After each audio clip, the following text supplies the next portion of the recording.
Bonne année 2026. Que le Seigneur vous bénisse. Tout me merci pour la 2026. Yo atamusibiso 2025 qui nous tokomi lelo na 2026. Tout merci pe totombo bino boye malamu na mbula 2026. Tout ça na kondima ete nkolo oya bandi mosala malamu kati na biso ndenge écriture to pe Bible yebisi biso ye wana moto aokende ko silisa na bomo na biso kombo na ye ekumisama libela na libela.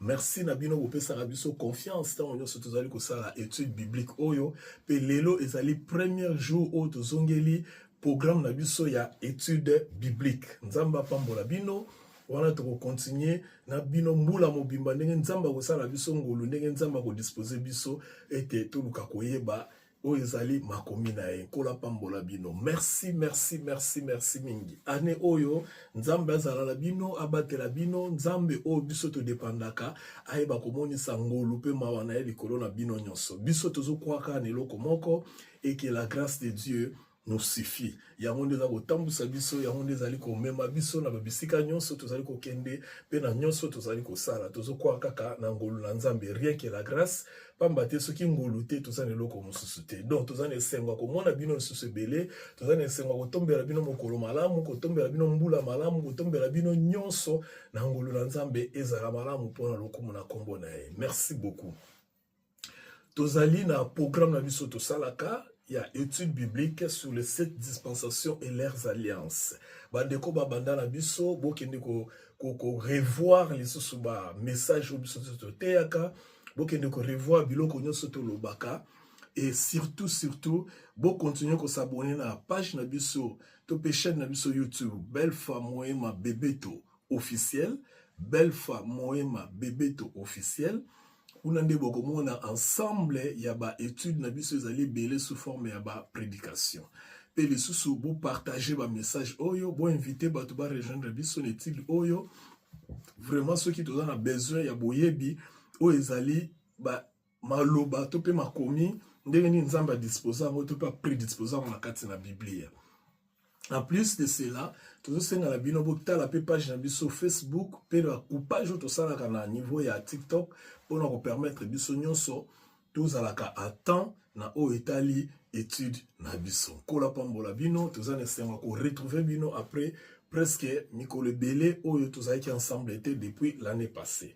Merci mingi to pambola nzambe pour nambula oyo Seigneur to peso merci pour nambula sikana kati na libota oyo permettre biso na bandeko to eba ko partager maloba na yo to ba ko sangisa makanisi to bongisa na oyo boyebi o chekati na biso po to yo lingi oyeba bi to yeba yo pe to yeba yo na mozindo. Merci pour na mwana na Yesu Kristo pesa biso loko alikabo ye o na nzela na wapi tozwa bolimbisa masumu tozwa likabo ya kimoyenge bene pour na ko permettre biso to pusana liboso na yo pe bomo na seko.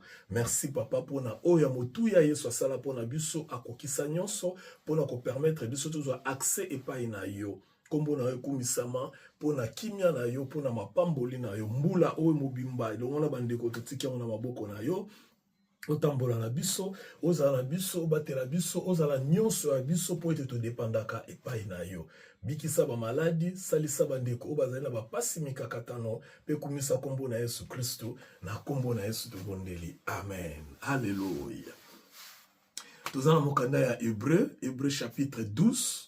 Tozo kende poto aussi sa mokanda hébreu et vous avez sur moi quelques temps alors et permettre tant tozo si le sayango to continuer na mokanda mususu po d'ici là par la grâce de Dieu donner aussi sa Nouveau Testament où ils allaient 6e dispensation pour to kota na dispensation du royaume qui est la 7e après cela par la grâce de Dieu total ndenge nini nzamba ko mema biso to sala siko to kuzu kota na ba prédication normale. Il faut aussi ça dans l'étude parce que to bandaki yango il faut to ko banoti na suka. Hébreu chapitre 12, verset Totanga kaka Totanga chapitre Totanga 2 versets Totanga chapitre Hébreu chapitre 12 verset 1 à 2 c'est moi na bref parce que cette année na lito sala kaka 15 minutes pour attendre tout au plus 20 minutes pour na koluka une meilleure compréhension. Hébreu chapitre 12 na totanga ki ba étude nyonso to sali sur le livre Hébreu, je crois que vous avez compris. Mais dans chapitre 12 verset 1 tonto lobela nini? Tonto lobela thème oyo to pesi considérons Christ plus que nous-mêmes. considérons Christ plus que nous-mêmes. Parce que, après avoir beaucoup étudié la Bible, beaucoup étudié la société, beaucoup étudié la vie des chrétiens d'aujourd'hui, nous voyons que les gens considèrent eux-mêmes plus que Christ. Je vais m'expliquer. Alors, thème d'habitude, considérons Christ plus que nous-mêmes. Dans la dispensation de la grâce autosali, bien aimé dans le Seigneur, c'est Christ qui compte. Ce n'est pas nous, ce n'est pas Bissoté, c'est Christ. Parce qu'il s'agit de lui. Il s'agit du Seigneur. Donc, lisons la Bible. Hein. Hébreux chapitre 12, versets 1 et 2. Écoutez ceci. Nous donc, aussi puisque nous sommes environnés d'une si grande nuée de témoins, rejetons tout fardeau et les péchés qui nous enveloppent si facilement et courons avec persévérance dans la carrière qui nous est ouverte, ayant les regards fixés sur Jésus, le chef et le consommateur de la foi, qui, en vue des joies qui lui a été réservée, a souffert la croix, méprisé l'ignominie et s'est assis à la droite de Dieu, du trône de Dieu. Alléluia. Ça, c'est la parole du Seigneur. Ça, c'est la parole du Seigneur. Alors, rapidement, qu'est-ce que nous voulons dire dans ces versets? Nous voyons dans le chapitre 11, dans le chapitre 11 du livre hébreu, vous remarquez que les héros et la foi, définir la foi dans le premier verset, qui n'a pas héros et la foi, c'est-à-dire un nombre de gens, oyo bazalaki kondimela nzambe, oyo bazalaki basantu, bango wana nyonso, démontrer qu'on dit bango par rapport à maloba nzambe, par rapport à oyo nzambe ayebaki ko lakisa bango to pe ko promettre bango. Alors cependant eloko moko ezali très important ça que balobi na Hébreu wana chapitre nango 11 wana na verset ya suka yokande balobi verset nango 40 balobi 39 pardon balobi tout cela, à la fois desquels il a été rendu témoignage, n'ont pas obtenu ce qui leur a été promis. Dieu ayant en vue quelque chose de meilleur pour nous, afin qu'ils parviennent sans nous à la perfection. C'est-à-dire, bateau nyon so moment na batangi libiso na Hébreu chapitre 11 wana, bango nyon so wana, basalaki malamu, témoignage na bango zalaki bien. Mais il y avait un problème. Quel était le problème? Le problème zalaki, c'était atteindre la perfection. Donc, batuba comme parfait na miso nzambe. J'entends les gens dire que nous ne sommes pas parfaits. Oui, par rapport aux œuvres, nous ne sommes pas parfaits. So yo talingo le bana parfaité. So ngana talio no le bana parfaité. Cependant, ça c'est le jugement de l'homme. Ce n'est pas le jugement de Dieu. Yo go critiquer ngana go critiquer yo parce que toza batu tozo mitala na ndenge oyo tozo mimona na miso na biso zali limité. Mais na miso nzambe eza bongote. Dieu ne nous voit pas comme ça. Hein, voyez-vous, si j'ai toujours dit, je parle des nouveaux-nés. Dieu ne voit pas les nouveaux-nés, il y a des imperfections, des erreurs, des faiblesses, mais alors le problème c'était quoi? Le problème c'était la perfection, atteindre la perfection.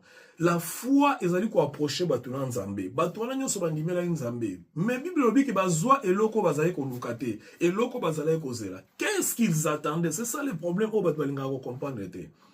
Et loko nini batu Ancien Testament bazwati malgré foi na bango, malgré témoignage na bango, malgré nyonso oyo nzamba lobi sur bango. Et loko nini oyo bazwati to relirango. To tanga lisusu. Yokande balobi. Tout cela à la foi de quel? Non, bato nyonso batangela biso par la foi, par la foi, par la foi. Il a été rendu témoignage, non pas obtenu ce qui leur a été promis. Mais qu'est-ce qui leur a été promis? Ce qui leur a été promis, c'était tout simplement la perfection. La perfection, pourquoi? Parce que la perfection est allée position au yomutatele makaliboso na Nzambe. Parce que Nzambe a tellement parfait, tellement monsanto, tellement pur, que mutunyo so roye boso na il faut ça la perfection, ça la parfait. Parce que au ko pousse na tepe mais ça loko la réseau. Réseau Nzambe c'est la perfection. Alors, on a raison, il faut ça l'appeler parfait. Mais, la nature n'est pas la parfaite. La nature n'est pas la nuance la parfaite. Parce que on a la faiblesse, il y a chair. Donc, c'est-à-dire, la chair, est la perfection. Alors, Dieu avait en vue un autre schéma, un autre système, pour permettre à comme parfait. Dieu avait envie, un autre schéma, un autre système pour permettre à atteindre la perfection sans qu'il y ait quelque chose. Et le système là, c'était la croix. Le schéma, c'était la croix. Bien aimé dans le Seigneur, bon néglige la croix. Il faut vouloir chercher, connaître la croix, les mystères de la croix. Partout où on prêche la croix, kende yoka ou comprendre. C'est là où tu vas comprendre ta liberté en Christ. C'est là où tu vas comprendre ta vraie vie chrétienne. Le plan de Dieu, c'était que bisotos à la parfait. Mais ce que la perfection dans nous autres, alors il fallait un autre schéma, un autre plan. Et le plan, c'était la croix. Rien que ça. Alors, le col à bateau au Ancien Testament, qui est apprécié par Nzambe, par leur foi. Cependant, la foi seule ne leur a pas permis d'atteindre la perfection. La foi n'a pas permis que la promesse soit Dieu a accepté leur témoignage. Malheureusement, atteindre était. Donc, Abraham, pourquoi? Parce que ils n'ont pas expérimenté la croix. Alléluia. Parce qu'ils n'ont pas expérimenté la croix. Parce que bango ba leki ne kulu souté. Parce que bango ba moni e kulu souté. Parce que bango ba vivre e kulu souté. Expérience ya mort ya Christ sur la croix bango ba yebi angote. D'où le la mort ya Christ sur la croix. Yangonde zalaki schéma. O nzamba sala il peut monter comme parfait et que bango ba leki na période oyote. Que Yesu akufaki ne kulusu automatiquement bazui promesse wana te yango moni hébreu alobi na verset 40 ya chapitre 11 alobi ke na chapitre 39 alobi tout cela à la fois desquels il a été rendu témoignage n'ont pas obtenu ce qui leur a été promis. Ce qui leur a été promis, c'était la perfection. Mais ils n'ont pas obtenu cela parce que la perfection s'obtient seulement par la foi à ce que Christ a accompli sur la croix. Dieu ayant envie quelque chose de meilleur pour nous, afin qu'il ne parvienne pas sans nous à la perfection. C'est-à-dire, qui est la croix, le schéma malamu qui est la croix, comme ça que bango, soki bisoto leki na la croix, to expérimenter la croix, to nimeli l'œuvre de la croix, automatiquement, et vous permettre un peu bango ba mona po ba comme parfait le corps biso. C'est-à-dire, batunyo so mona ka ba Abraham, ba Isaac, o nyo so ba doite ya rabino dans l'Ancien Testament, ba leki bisote. Ba leki bisote par rapport à la perfection. Par rapport à la perfection, biso tozali bango bazan la posa bazo sepela kutu na biso na temps oyo. Pourquoi? Parce que na temps oyo biso tozondimela Yesu oyo akufaki na ekulusu, bango bazo ki chance te ya kondimela Yesu nenga akufaki na ekulusu. C'est ce qui a fait que tant na biso na temps na bango eza lolenge moko te. Siko toye na verset 12. Yoka siko verset 12 continuité nango. Na verset 12 siko balobi boy. Balobi biso maintenant. Puisque nous sommes environnés de si grandes nuées de témoins, donc, bande kwa na nyoso batanga wana, bazo présenter biso lokola bango lokola ba témoins. Lokola toza environné na ba témoins, to rejeter tout fardeau, péché qui enveloppe si facilement et courons avec persévérance dans la carrière que nous avons ouverte. C'est-à-dire quoi? C'est-à-dire to longwe sikoyo na logique oyo ya mokili. Le monde est dominé par les péchés. Hein? Comprendre le verset bien. Le monde est dominé par les péchés. Tout le monde commet les péchés. Mais biso le quoi toujours environné na ba témoin oyo, ba témoin va comment la perfection te et que biso to commis la perfection à cause ya croix ya Christ. Bango va comment la perfection te par manque de croix ya Christ. On a la différence. Biso to commis la perfection à cause ya croix ya Christ. Maintenant tout le monde o ezali environné to même sous kilo ya lisumu te. Oh, bah, ça veut dire que so lisumu. Donc, to me mal sous kilo na te parce que to si to loin na monde ya lisumu, to comme na monde ya perfection à cause ya oyo Christ a salaki sur la croix. Siko, ba lobi boy, ba témoin na bazaba nani. Ba témoin na bazali ba seignonso, ba santu nyonso ya Ancien Testament. Oyo nyonso bango nyonso bazalaki na regard na bango fixé na boye ya nkolo Yesu Christ pe na venema ya nkolo Yesu Christ. Mais puisque regard na bango nezalaki fixé sur la venue de Christ et que Christ devait passer par la croix pour le salut de l'humanité et que bango bamonaki le salut wana te yango ba qualifier bango lokola batu oyo bazwaki te eloko oyo et kokaki ko sengela pona bango. Mais biso de notre côté maintenant bazo bisa biso ke au monde bino au côté à perfection à cause de ce que Christ a fait sur la croix, pas à cause de ce que vous avez fait ou bien oh bino boko sala dans l'avenir, mais à cause de ce que Christ a fait sur la croix. Lokola bino boko tina monde wana ya oyo Christ a sali na croix, alors bolongo na makanisi na bino fardeau zali kilo ya lisumu, hein? Bon, rejeter kilo à l'issoum, c'est-à-dire, on ne peut plus vous parler de péché comme acte, comme bien les cameroun comme condamnation. Et là, comme kilo, comme bakisabino kilo, bon éviter ango, bon éloigner ango. Voyez-vous? Bon éloigner ango, bon longola ango, bon éloigner ango, bon longola. Donc, bon, ça, la société que, bino bozana makasi ya kosala eloko parce que biso bato toko kolongola lisumu te na biso olongola lisumu ndeni otika lisumu ndeni mikolo nyonso so otali bolisumu ozongisi bolisumu mati bolisumu ozongi bokiti bolisumu ozo pratiquer ozo kanisa ozo mona olongola ngo ndeni siko bazo réveiller biso apôtre azo réveiller biso pona kobisa biso ke bolongola mokumba wana voilà fardeau eza mokumba bolongola mokumba na ya kokanisa te tango nyonso boza na lisumu parce que bino boza déjà na monde ya perfection boza sur na monde ya lisumu te oyo enveloppe bino te elata bino te parce que bino boza déjà na monde ya perfection à travers oyo Christ asalaki sur la croix. Yoka verset de balobi pour plus de compréhension. On dit dans les versets 2, et les péchés qui nous enveloppent si facilement et courons avec persévérance dans la carrière qui nous est ouverte. C'est-à-dire, biso déjà bafongol biso carrière, bafongol biso déjà nzela. Balobi to longola kilo ya lisumu. Ce n'est pas que tozo sala lisumu be tozana lisumu te. C'est que tozo kanisa ke na kati na biso tozala nanu na monde ya masumu. Oh biso si to longwe na monde ya masumu parce que bafongoli biso carrière oyo et fongwa mi pona biso et senga na biso siko regarde na biso totala kana carrière wana. Carrière na siko ezanimi. Miso na biso tala kaka carrière wana. Etala lisumu te kilo ya lisumu. Ozomona. Il faut comprendre le bisika. Alors, carrière en suko zanim, verset 2, ayant les regards fixés sur Jésus. Total a suko kolo Yesu. Carrière na biso za kolo Yesu. Carrière na biso za bisote. Carrière na biso za lisumute. Carrière na biso za kilo ya lisumute. Carrière na biso za li kolo Yesu. C'est-à-dire, bah, fongoli biso porte, tout le monde a déjà kolo Yesu. To qui m'a kavé kolo Yesu. Carrière na biso za teke, to zala na positionnement quelque chose, quelque part. Carrière n'a pas zali kolo Yesu Christ. Pourquoi? Parce que yenda zali chef et consommateur ya foi na biso. Donc on dit na biso zali kolo Yesu Christ.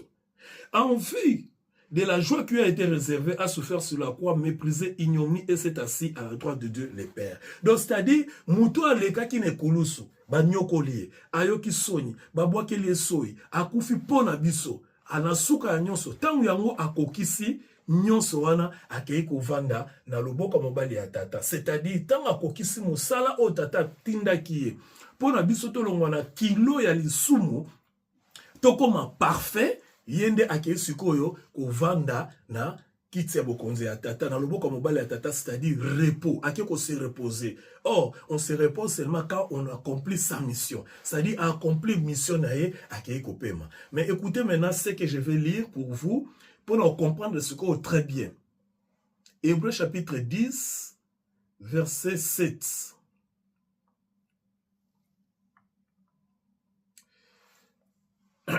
Hébreux chapitre 10, pardon, verset 10. Hébreux 10, 10. Hébreux 10, 10. C'est en vertu de cette volonté que nous sommes sanctifiés par l'offrande du corps de Christ, une fois pour toutes. C'est-à-dire, au fond de qui Christ a salé sur la croix, yango est sanctifié qui biso. Ko sanctifié, c'est-à-dire, et parfaire biso. Et rendre biso parfait. Alors, le coup de rendre biso parfait, il y a ce quoi qui est au fond d'un kiti, yabokonsi, pour dire que, Père, la mission que tu m'avais accomplie, je l'ai accomplie. La mission que tu m'avais donnée, la mission que tu m'avais assignée, je l'ai accomplie. Tout est accompli. Et, na vandi nangai, na niveau ya, loboko na mobali pona kokisi mission na ngai lokola sikoyo kokisi mission na ye biso sikoyo loko etikali nini totala ye sur la croix totala ye ndenge azali kotambola ndenge tozali kotambola na marche ya vie chrétienne na biso ba regard na biso ezala ye yango moni terme na biso ezali to considérer Christ plus que biso moko, c'est-à-dire ezali susu biso te il faut to sala quelque chose. Ezali susu biso te il faut to sala ezali de Christ asi asalaki biso nde to koti na katina mosala o Christ asalaki pona kozongisa lokumu epa ya Nzambe. Kola pambola bino pona bokolo malelo. Tokutani semaine prochaine, continuez de vous abonner, écrivez-nous, botinde la biso ba message et tant on se tous ensemble pour nous partager et à répondre à ma question à bino. Vous partagez ma message et surtout vous abonnez à la page na biso belle femme ma bébé to officiel. Ko bo sanate eza yote. Eza au Christ ko sakine koloso. Ya monde eza ko compter. Merci, que le Seigneur vous bénisse.